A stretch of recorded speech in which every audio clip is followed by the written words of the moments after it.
selalu mendampingi saat pemeriksaan ya Ibu. Ibu jangan datang sendiri.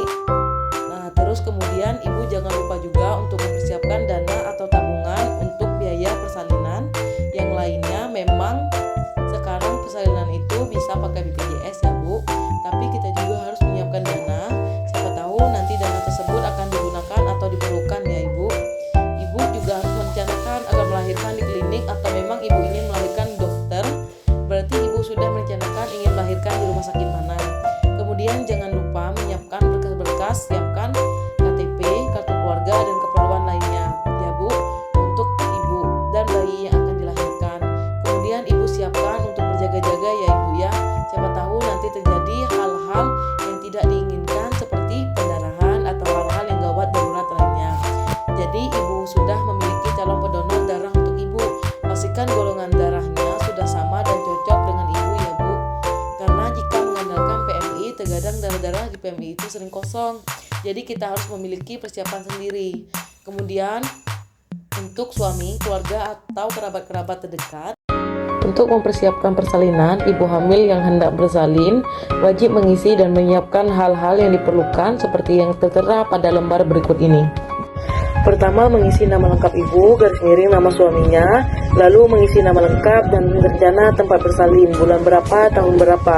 Lalu opsi pertama tentang penolong atau tempat bersalin.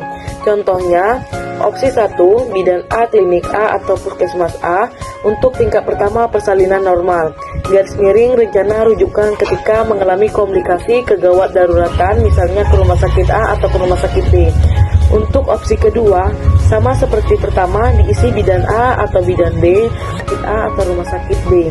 Tujuannya apa? Ketika opsi pertama tidak tersedia, maka bisa kita langsung menggunakan opsi kedua. Kenapa harus diisi seperti ini? Yaitu untuk menghindari keterlambatan dalam rujukan. Yang pertama, terlambat menentukan diagnosa.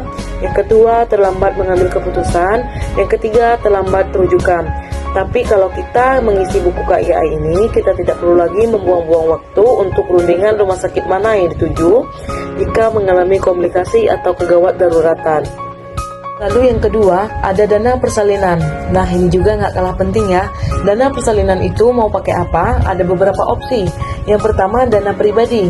Kalau menggunakan dana pribadi, ibu harus melakukan survei beberapa kira-kira biaya yang harus disiapkan.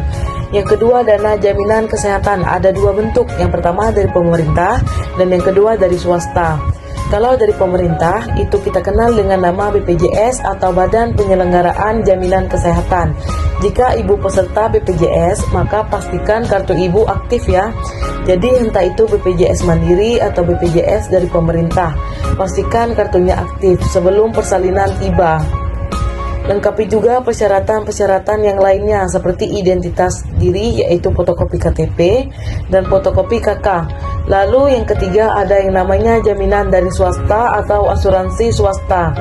Asuransi swasta ini nanti berpengaruh tempat persalinan mana yang kita tuju. Lalu yang ketiga ada kendaraan, yaitu ambulan. Jika tidak ada ambulan, bisa menggunakan mobil pribadi, tulis nama suaminya dan nomor HP-nya, atau meminjam kendaraan orang lain, tulis nama dan juga nomor HP-nya untuk memudahkan transportasi ibu menuju ke fasilitasnya. Oke, selanjutnya metode KB. Nah, metode KB apa sih yang harus kita lakukan atau yang harus kita pilih? Karena kita harus memberikan jarak kepada anak tangga 2 tahun untuk memudah persalinan selanjutnya sampai anak mendapatkan hak asinya full. Nah, idealnya memang sekitar 2-5 tahun jaraknya. Lalu metode KB apa yang bisa dipilih? Metode KB dipilih sesuai dengan kebutuhan ibu dan ayah masing-masing. Nanti di sini ada di halaman sebelahnya, itu berbagai macam pilihan alat kontrasepsi, silahkan didiskusikan dengan suaminya. Lalu yang terakhir ada sumbangan darah. Ketika seorang ibu melahirkan mengalami pendarahan, maka kita butuh darah untuk mencukupi, untuk jaga-jaga jika ibu butuh transfusi darah. Nah, kalau misalnya kita mengandalkan dari PMI, kita tidak pernah tahu apakah saat kita butuh darah tersedia atau tidak. Maka untuk lebih amannya dan lebih tenangnya, kita harus menyiapkan sendiri donor darah dari pihak kita. Jadi pertama-tama ibu harus tahu dulu golongan darahnya apa, Nanti ketika waktu persalinan tidak terjadi kepanikan untuk mendapatkan darah. Di sini ada yang harus ditandatangani, yaitu satu ibu hamil, dan di sebelahnya ditandatangani oleh suaminya, dan di tengah ditandatangani oleh tenaga kesehatannya. Kenapa suaminya juga harus ikut tanda tangan? Karena ini memastikan bahwa ibu sudah memiliki perencanaan yang baik untuk menyambut persalinannya. Dengan mengisi ini, kita harapkan proses persalinannya bisa berjalan dengan aman, lancar, sehat untuk ibu bagi keluarganya.